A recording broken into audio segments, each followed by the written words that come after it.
Salut tout le monde, j'espère que vous allez bien. On se retrouve, oui, pour le débriefing de WW Raw. Un WW Raw qui donc a été assez riche en événements, justement. On va y revenir dans cette émission. On va bien sûr regarder tout ça. Alors, vous avez vu, la miniature est bien fournie. Alors, en général, quand elle est bien fournie, vous me direz, c'est souvent source de qualité. Alors justement, c'est ce qu'on va essayer de savoir dans cette émission. Alors vous voyez, on va passer de gauche à droite. Donc l'arrière-plan, vous voyez notamment le coup de grâce qui va être porté sur Damien Priest. Juste à côté, vous voyez Liv Morgan qui notamment tient le visage de Rhea Ripley. Carlito qui est en train de faire je sais pas quoi. Ensuite, on a de gauche à droite Jey Uso qui a priori a fait quelque chose à Braun Breaker, CM Punk qui est là, regardez, il est là, regardez, il est beau, il est fringant, il parle, de quoi il a parlé, une tension entre Kofi Kingston et Xavier Wood et un regard bien énervé de Sami Zayn. Bien évidemment, on a vu d'autres événements. Comme vous le savez que maintenant, comme il se passe pour les Wrestling Shows, eh bien, on passe du meilleur moment petit à petit on révit au fur et à mesure. Allez, c'est parti donc, on commence avec, pour moi, le premier événement de la soirée. Alors après, c'est tout simplement, eh bien, il y avait un match entre Dominique Mysterio, alors il y avait un match par équipe aussi, on en reviendra après, entre donc Dominique Mysterio, non pas Dominique Mysterio, Dominique Mysterio et Damien Priest. Donc victoire de Damien, mais par la suite, eh bien, nous avons. Alors, je ne parlerai pas de Jey Uso tout de suite. Vous voyez, je parlerai de ça quand on parlera de Braun Breaker. Mais on va parler tout simplement de ce qui s'est passé finalement dans cet épisode-là, c'est-à-dire l'intervention donc du Judgment Day et qui a donc détruit à nouveau les Twins Terror. Alors, on va commencer tout de suite par, pour moi, le match. C'était un match globalement assez sympathique. C'était voilà, Dominique a fait du Dominique et Damien a fait du Damien. La présence de Rhea a été globalement assez intéressante. Après, bon, l'intervention de Jey Uso, on va y revenir après. Pour moi, je la trouve assez téléphonée. Mais en tout cas, ce que je peux dire, c'est que si les mecs, à un moment donné, enfin plutôt si Rhea et Damien ne comprennent pas là maintenant qu'ils doivent avoir du monde, eh ben ils le comprendront jamais. D'ailleurs, c'est pour ça aussi que je trouve que ça manque. Enfin, comment vous expliquer ça? On a l'impression, on sait qu'il y a les Survivor Series qui vont lancer les War Games, et on sait que, sauf raison exceptionnelle, le Judgment Day fera face aux Twins Terror, composé donc a priori de Jey Uso et de deux autres membres pour ainsi dire. Là, on est d'accord qu'ils doivent réussir à tenir jusqu'à Bad Blood, jusqu'à au moins 2 semaines, puisque je crois que c'est le 3 octobre, Bad Blood. Le truc, c'est que aussi Liv Morgan a un match avec Rhea Ripley pour le titre, et l'autre côté, on a Damien qui doit faire face à Finn Balor. Moi, je pose une question. Alors, c'est peut-être une question qui peut paraître étonnante vis-à-vis de ce que je peux penser, de ce que vous pourrez penser. C'est au final, vous avez fait ce match-là, où Damien bat Dominique Mysterio. À la fin, le Judgment Day gagne. Ma question est, pourquoi, eh bien, Damien et Rhea ne savent tous, ont besoin d'être à Bad Blood pour comprendre qu'ils ont besoin du monde. Besoin de deux mondes, pardon. Alors vous allez me dire, oui, mais il y a Jey Uso qui va arriver. D'accord, super. 5 contre 3. Il manque du monde. Que vous le vouliez ou non, il manque du monde. Donc la question que je me pose à ce moment-là, c'est, vous voulez faire des matchs. Vous voulez tout simplement continuer à faire des matchs. Vous voulez, il y a notamment 2 segments backstage où tu vois Liv Morgan qui parle à Damien et Finn Balor qui parle à Rhea. À aucun moment les deux vont se taper sur la tronche. Alors moi je veux bien qu'on m'explique que Rhea et Finn Balor doivent pas se taper dessus parce que Finn, à un moment donné, il peut pas. Oui, mais le problème il est sur quoi? C'est qu'à un moment donné tu dois avoir de la tension. Et moi la réalité c'est que le seul moment intéressant que j'ai eu, c'est voir Finn Balor dire si Dominique au début il voulait pas être avec Liv et qu'il est tombé amoureux d'elle, c'est à cause de moi.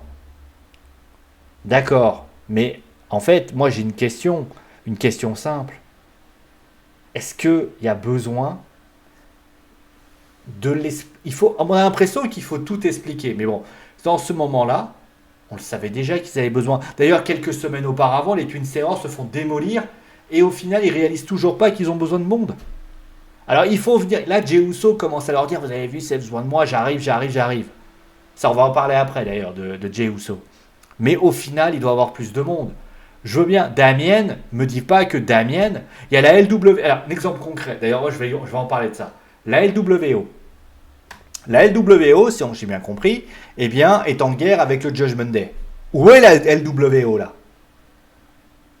Où ils sont? À un moment donné, ils sont capables d'intervenir dans un match par équipe qu'on va voir juste après, mais ils sont pas capables de venir là pour venir donner un coup de main et c'est Jey Uso qui tout seul doit y aller. Rey Mysterio peut pas venir, Dragon Lee peut pas venir. À un moment donné, moi je veux bien, hein. Mais à un moment donné, à ce moment-là, on se dit, c'est tiré par les cheveux. Parce que tu as des rivalités qui sont croisées, ça je veux bien, à mon avis, pas de problème, sauf que la LWO est pas là. Et là, tu as ton Wargames, là. Tu as ton Wargames parce que tu as GD, Finn, Carlito, Rhea Ripley et Damien contre Liv, donc Rhea, Damien, on a le Judgment Day, tout simplement, voilà, Carlito, voilà, et on a tout simplement Damien, Liv, Jey Uso, et on a les deux derniers, Rey Mysterio et Dragon Lee. Voilà, c'est bon, t'as gagné. C'est une équipe un peu étonnante, t'as la LWO ensemble, t'as ton Wargames. Alors vous allez me dire, ouais, mais c'est trop tôt, parce que forcément, si tu le fais maintenant, eh ben, tu perds le panache finalement. Eh les gars, parce que tu vas avoir un match de championnat, machin. Ouais, mais qu'est-ce qu'on fait de Zelina Vega? Zelina Vega, elle est occupée elle est en ce moment occupée avec Lyra Valkyria et Natalia. Qu'est-ce qu'on s'en bat les couilles? Donc non, c'est pas bon. Voilà. C'est dans l'exécution, le match est bon, tout ça, mais ça prend trop en longueur. On a l'impression, vous savez, que la WWE, ils prennent un gros pay-per-view qui arrive là. Je vais mettre comme ça, un gros pay-per-view qui arrive là. Au milieu, il y a un PLE qui s'appelle Bad Blood. Ils se disent, merde, il y a Bad Blood au milieu. Ouais, mais il faut qu'on construise quand même pour les Survivor Series. D'accord, pas de problème, les amis. Je plus sois à 100%. Mais à ce moment-là, tu leur fais pas me faire des matchs. À ce moment-là, tu leur dis, faites votre rivalité dans votre coin, on ne va pas vous entendre pendant ce moment-là, et nous on fait les rivalités pour Bad Blood. Ça veut dire que ces rivalités-là, entre le Judgment Day et tout ce qui va avec, eh bien, d'ailleurs, je commence à me demander, après c'est mon avis, hein, si les pay-per-view Interbrand ne seraient pas une mauvaise idée là. Parce que si tu fais des pay-per-view Interbrand avec SmackDown d'un côté et Raw de l'autre, voire même tu peux même rajouter des pay-per-view NXT, tu sais ce que tu fais là à ce moment-là? Tu laisses le roster construire sa rivalité pendant que l'autre conclut ses rivalités. Je vais prendre un exemple. Vous avez Bad Blood. Vous avez peut-être un autre pay-per-view qui justement permet de faire Raw. Bah, qu'est-ce que tu fais? Là, notamment, il y avait Bash in Berlin et là, il y avait Bad Blood. Bad Blood, bah, tu as Cody Rhodes, Roman Reigns. L'autre côté, tu avais Bash in Berlin. Tu avais finalement quelque chose. Et tu fais le Wargames à la fin. Et ça aurait été parfait. Après, vous allez me dire, ouais, mais on a déjà essayé, c'est pas vendeur. Ça dépend de ce que tu mets dans la carte. C'est toujours pareil, hein. Plus tu mets de la qualité dans une carte, la qualité, c'est les hommes que tu mets. C'est comme ça que ça marche. Donc après, on a eu ça. Alors, on va en parler un petit peu. Alors, le match par équipe, d'ailleurs, était excellent. Je dis clairement, voilà, le match était excellent. Je ne vais pas revenir sur la LWO, je viens encore une fois de l'expliquer, donc je ne vais pas y revenir là-dessus. Mais on va parler un petit peu de la tension, parce que pour moi, ça a été pour moi le moment fort de la soirée. C'est tout simplement de la tension des New Day. Bon, on avait clairement compris que ce qui s'était passé avec Odyssey Jones devait créer la tension entre Xavier Woods et Kofi Kingston. Et il s'avère qu'ils ont laissé quelques semaines le temps que ça se calme un peu. On sait qu'Odyssey Jones est renvoyé par la WWE, par des faits qu'il avait fait. Ça se répète en plus. Et la question que tout le monde se pose, c'est là la tension qui s'est passée entre Woods et Kingston. Parce que, en fait, le match a lieu, etc. Sauf qu'à un moment donné, la LWO intervient parce que, en fait, ce qui se passe, c'est que le reste du Judgment Day vient.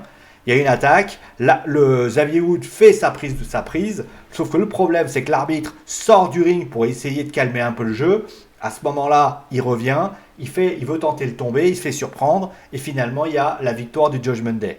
Et là, à ce moment-là, Xavier Wood, Kofi Kingston essaie de le relever, sauf que Xavier Wood, à ce moment-là, le repousse, ça part en vrille entre les deux. Xavier Wood quitte le ring un peu fâché, il va voir la LW en disant qu'est-ce que vous avez, pourquoi vous êtes venu pour... Parce qu'il faut savoir une chose, c'est qu'au début, juste après le segment de CM Punk, Xavier Wood est allé voir Damien et Rhea en leur disant vous n'intervenez pas parce que c'est un match important, etc. etc. Et là, il y a ce qui se passe. Alors, on va déjà parler de ce qui s'est passé, on va dire, dans le ring. Tension, mais en fait, je trouve que c'est une tension qui est intéressante. Parce que au final, bon, on sait qu'il y a du rififi entre les deux. On sent qu'ils sont plus vraiment sur la même longueur d'onde. Et j'ai l'impression qu'il y a aussi deux visions des choses qui se créent. D'un côté, on a Xavier Wood qui pense qu'il est toujours le grand Xavier Wood, l'équipe, les New Day, champions par équipe, etc. Tandis que Kofi Kingston était considéré comme est conscient que sans un vrai, de l'aide, ils ne s'en sortiront pas. Et il se passe un truc là, c'est que là, il y a une vraie tension qui se fait. Et ça, c'est bien. Parce que moi, je suis désolé, Xavier Wood, Kofi Kingston, on peut reprocher beaucoup de choses. Moi, je les aime bien, les New Day. Sauf que les New Day, depuis des années, et d'ailleurs, Kofi Kingston marque un point, depuis tout simplement ce qui s'est passé avec Biggie, malheureusement, les New Day, bah, ils ont du mal. Je vais vous donner un exemple. Citez-moi le dernier ring des New Day. Bah, si vous y a, bah, vous savez quoi, on va même le chercher, on va même le chercher ensemble. Si je fais les New Day WWE, que je fais les New Day et que je fais membre du groupe et que je regarde attends, le dernier règne. Forcément, ils me mettent tout mis ensemble. Bien évidemment! Là, on va mettre. Le problème, c'est qu'ils ont mis tous les titres SmackDown, etc. Bah, ça, on va faire, voilà. Ah, ils ont été champions par équipe de NXT. Vous voyez, c'était 2021, ils ont récupéré les titres de NXT. Puis t'as pas mal de pépins physiques également, littéralement. Le 10 décembre 2022, ils remportent les ceintures par équipe. Mais pour revenir sur un champion par équipe, les champions par équipe, il faut revenir euh, quadruple champion, ne remporte pas. Attendez, je suis où là? Bon, j'ai pas le. Ah si, ça y est. Les Street Profits, et ils perdent face à. Voilà, le 3 soirs de suite, à la suite des trains, ils échangent les ceintures, devenant les champions par équipe de Raw. 2020-2021, ça me paraît énorme. Donc à un moment donné, il est normal que bah, ça commence à se poser des questions. Et il y a un segment en coulisses qui le démontre, c'est-à-dire que dans un segment en coulisses, Kofi Kingston arrive et il dit tout simplement qu'il a demandé à la LWO d'intervenir si jamais le Judgment Day intervenait. Et là, Xavier Wood, il dit deux choses. Première chose, il dit depuis quand on a besoin d'aide, on est New Day, etc. Il lui fait mais depuis le départ de I. Et il se passe que Xavier Wood il fait ah ouais, et il dit une phrase pas conne, il dit mais attends, ok si tu veux, tu t'es pas trouvé, tu t'es pas dit qu'il fallait peut-être me prévenir avant. Là tu dis ah ouais, le mec, il n'a pas prévenu son partenaire. Et là, tu es là, tu fais ah ouais. Alors, moi, j'ai des hypothèses par rapport à ça. Soit Xavier Wood exécute un heel turn, parce que on voit que Xavier Wood devient très compliqué à gérer. Et on va voir ce qui va se passer la semaine prochaine. Ou alors, et j'ai quand même un peu des craintes, il décide de ramener quelqu'un pour les aider. C'est-à-dire un Odyssey Jones 2. Le problème, c'est que pour trouver un Odyssey Jones capable de faire ça, je ne connais pas 25 000. Hein. À la limite, tu aurais pu prendre un Braun Strowman, mais un Braun Strowman, ça aurait pas suffi. Moi, je me dis, il n'y a pas grand monde. Donc moi, à la limite, la seule hypothèse que j'aurais eue, c'est que Biggie revienne. Et d'ailleurs, je pense que dans cette rivalité, il va falloir faire inclure Biggie, qui est quand même le nom qui revient de plus en plus. Parce qu'en fait, l'absence de Biggie se fait de plus en plus sentir. Et au final, Xavier Wood est en train de se demander si les New Day sont capables d'être viables sans... Enfin, Kofi Kingston, lui, il veut continuer à croire aux New Day, mais Xavier Wood, il se demande, mais nous, est-ce qu'on peut vivre encore sans Biggie? Et je pense que Biggie doit être là dans les prochaines semaines pour tenter de faire quelque chose. Je connais pas l'état de santé de Biggie, je sais qu'il a encore pas mal de problèmes, et il peut pas revenir pour l'instant. Mais à un moment donné, tu le fais revenir. Tu le fais revenir et là, il va falloir qu'on fasse. Parce que là, ce qui se passe en ce moment, c'est quand même un sacré truc. L'année dernière, on a eu les Usos qui se sont séparés. Personne ne l'avait anticipé. Enfin, personne. Il y avait des rumeurs, enfin, il y avait des interviews qui le laissaient présager. Si les New Day font pareil, par contre, il va falloir se lever. Hein. Parce que là, ça va être quelque chose de très très nouveau. Et je ne suis pas certain que les deux en sortent indemnes. Xavier Woods est parti. Xavier Woods, il va falloir vraiment qu'il carbure. On sait qu'ils ont quasiment fait leur carrière tous par équipe. Kofi Kingston, c'était différent, et Biggie. Mais en plus, moi, j'aimerais axer aussi sur un dernier point. Vous voulez vraiment jouer sur cet axe-là, et tout, c'est tout à votre honneur. Mais à un moment donné, vous savez ce que vous faites. Qui a jamais été champion? Qui a été King of the Ring, qui n'a pas réussi à gagner quoi que ce soit? Voilà. Le seul moment où il aurait pu être King of the Ring et remporter quelque chose, finalement, il s'est loupé. Quand Kingston s'est pas loupé et Biggie s'est pas loupé. À partir de ce moment-là, vous faites votre pronostic. Voilà. Bon, après, on a CM Punk. Alors, CM Punk, il est venu. Il était très sérieux. Pour une fois, il a pas voulu nous raconter des vagues. Bon. Comment vous dire? Pourquoi Drew McIntyre n'était pas là? Pourquoi il n'était pas là? Expliquez-moi, pourquoi Drew McIntyre était absent? C'est-à-dire que la semaine dernière, CM Punk n'était pas là. Ça peut se comprendre. Il sortait de l'hôpital, etc. Il n'était pas prêt, tout ce que tu veux. Le mec, Drew McIntyre, ne respecte personne. Il a menacé Wade Barrett la semaine dernière. Tu te dis, cette semaine, il va commencer à jouer le connard en voulant un petit peu s'amuser avec l'esprit de CM Punk. Bah, il est où, Drew McIntyre? Il doit être là. Il doit être là pour faire suer Adam Pearce, pour se demander ce que va faire Wade Barrett. Alors vous allez me dire, oui, mais la semaine prochaine, ça aura lieu. Mais en fait, encore une fois, pourquoi tu veux y tirer? Alors oui, il reste 2 semaines. Mais à un moment donné, fais en sorte que ça ait lieu tout le temps. Tu peux. Là, si un Punk il arrive et oui, moi, je vais vous expliquer pourquoi je choisis un Hell in a Cell alors qu'au début ma femme, ma soeur, tout ça, ils avaient dit non, etc. Ouais, super. Mais en fait, t'es en train de nous expliquer que parce que le mec, à un moment donné, il veut aller en enfer avec lui, machin. Mais t'as l'impression que tu nous expliques. En fait, ce que tu veux nous expliquer, c'est pourquoi la WWE a choisi un Hell in a Cell. Mais en fait, tu nous aurais juste dit, à un moment donné, les deux, on est. En fait, il faut y aller simple. CM Punk aurait simplement. CM Punk, il fallait qu'il raconte sa life. Et à un moment donné, il nous a juste expliqué. Bon, maintenant, je vais aller faire ça, ça, ça. Mais Drew McIntyre, il aurait été là. Ça aurait été plus intense. C'est dommage. Après, le segment est bon. J'ai envie de te dire, parce que le segment est de très très bonne qualité. CM Punk est un bon speecher, c'est pas moi qui vais vous l'apprendre. Mais je trouve que ça manquait de quelque chose. Voilà. Bon. Lui aussi, c'est un problème. Lui aussi, c'est un gros problème. Et je vais vous expliquer pourquoi. Enfin, j'ai déjà expliqué, mais je vais vous expliquer pourquoi. Sami Zayn, ici présent, veut un match de championnat contre Gunther. Alors, c'est intéressant parce que Ludwig Kaiser nous a un petit peu aidé dans cette optique de se dire, il ne faut pas que Sami Zayn ait un match contre Gunther. C'est-à-dire qu'il arrive, il t'explique, voilà, t'as eu de la chance la première fois, mais la chance, ça reprend pas, la chance, ça ne sourit pas 2 fois de suite. Et là, t'es là, tu fais, ah oui, c'est pas con. Il a réussi quelque chose, Sami Zayn, faudrait pas qu'il force trop. C'est ça qu'il est en train de dire. Et Gunther, en fait, mais le problème, c'est que ce qu'il a dit là, ça ne va pas. Parce que au final, c'est pas un roll-up qu'il a pris, Gunther. C'est pas une intervention d'une autre personne qui peut gagner face à ce que Sami Zayn gagne. Sami Zayn, il arrive, il met un Helluva Kick à Gunther qui perd Gunther. Et encore une fois, dans tout ce qu'il a réussi à faire de bien à la WWE, le seul épine qu'il a, c'est Sami Zayn.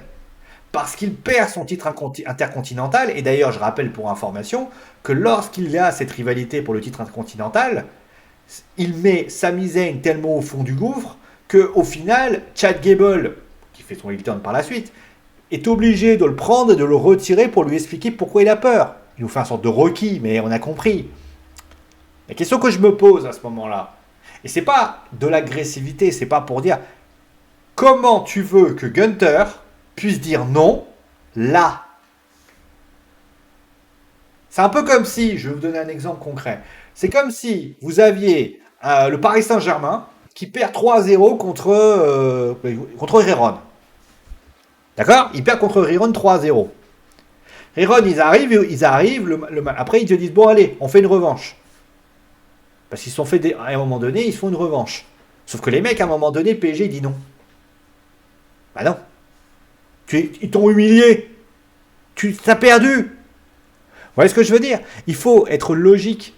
Quand tu t'es fait démolir, parce que c'est ça aussi, pour moi, la défaite de Gunther à WrestleMania, c'est une démolition. Après, les mecs, ils essaient de t'expliquer. Kaiser, il te dit, Ludwig, il te dit, écoute, moi, je te dis, t'as eu de la chance. D'accord, mais entre WrestleMania et aujourd'hui, il n'y a pas eu de match contre Gunther. J'ai pas le souvenir qu'il y ait eu Sami Zayn, il y a eu un match contre Gunther. Il y aurait eu une revanche. J'aurais dit ouais, Sami Zayn qui gagne. Parce que si je tape Sami Zayn versus Gunther, WWE Raw. Allez, on va regarder.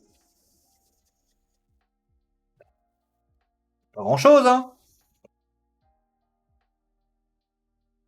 Donc là, c'est. Je vais regarder.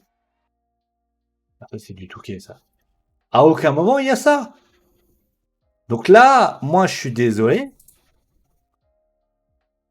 On peut ne pas aimer la réalité des choses. Sami Zayn, à ce moment-là, et l'épine. Et il faut que cette épine, il la retire, Gunther. Donc il peut m'expliquer tout ce qu'il veut, Gunther. Mais il peut m'expliquer que, ben ouais, mais tu comprends, moi, il est pas de la même caste, etc. T'as perdu face à lui. Chanceux, chance ou pas chance, c'est comme ça. T'as perdu. T'as perdu, Gunther.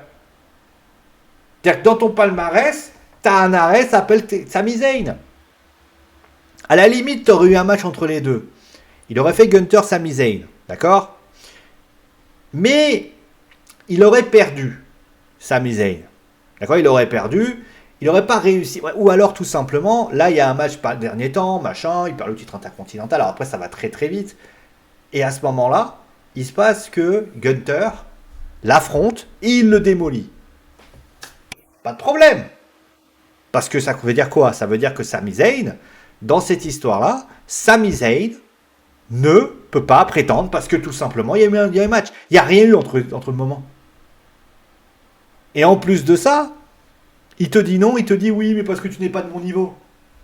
T'as perdu face à lui. Tu peux appeler ça un accident, tu peux appeler ça comme tu veux.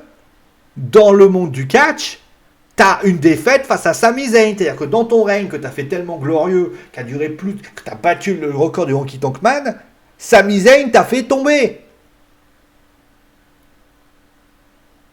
Vous voyez ce que je veux dire? C'est pour ça que je trouve que, encore une fois, tu fais durer les choses parce que tu sais pas. En fait, le problème, il est sur un truc tout ça fait simple. Et je vais y revenir. On pourrait y revenir sur plein d'aspects de la WWE. Tu veux, t'as une rivalité, tu te dis merde. Attends, merde, on a Bad Blood qui est là. Merde, Bad Blood ils sont pas encore là. Merde, qu'est-ce qu'on va faire? On va étirer le truc en longueur. La semaine prochaine, t'as Sami Zayn contre Kaiser. Et après, ça va changer quoi? Gunther, il va faire quoi? Gunther, il va faire quoi? Il va le démolir? Après quoi? À la limite, vous savez ce que j'aurais fait? J'aurais dit, bon, tu veux un match de championnat? Vous voulez un exemple? Ce que j'aurais fait. Gunther, il serait venu. Il aurait dit, oh t'écoutes, ok, tu veux prouver que t'es le meilleur, il n'y a pas de souci. On fait un gauntlet match. Sami Zayn, il a genre 6 adversaires, s'il les bat 6, il a le match. Et ben voilà. Ils l'ont fait, la WWE. Du temps de Vince, d'ailleurs. Où tu avais, je crois, c'était les New Day qui devaient... les New Day, donc Kofi, c'était Biggie et Xavier Woods, justement. Ils devaient affronter 6 équipes, et s'ils y arrivaient, ils gagnaient. Kofi Kingston avait son match. Voilà. Sami Zayn, il a 6 mecs, il doit les démolir un par un. Donc t'as du Chad Gable, t'as du Ilja Dragunov, t'as du Jay... T'en as plein. Et au final, ça aurait été cool. Tu mets Finn Balor, tu mets... Voilà, c'est tout. Et ça aurait été cool. Et à la fin, tu mets Kaiser. Et Kaiser, il lui dit aussi, tiens, si tu gagnes... Et aussi, le truc de vouloir faire monter Kaiser contre Gunther. Les gars, soyez un peu sérieux, quoi. Voilà, bon, on va terminer avec ces... Alors, on va parler du match en bas à droite qui était excellent. Pete Dunne, Sheamus, franchement, c'était un excellent match, pour ainsi dire. Moi, j'ai trouvé que le match était d'une qualité incroyable. Franchement, on peut le dire clairement. Le match entre Io Sky et Bianca Belair était très très bon aussi. La victoire de Io Sky, bon, voilà. Moi, je trouvais que franchement, le match était super intéressant. Et après, pour Natalia, bon, bah écoute, hein, elle a gagné. C'est bien Nancy. Bravo à toi. Le monde est sauf. Bon, il n'était pas non plus en péril, mais bon, le monde est sauf, quoi. Bon, bah le show est bon.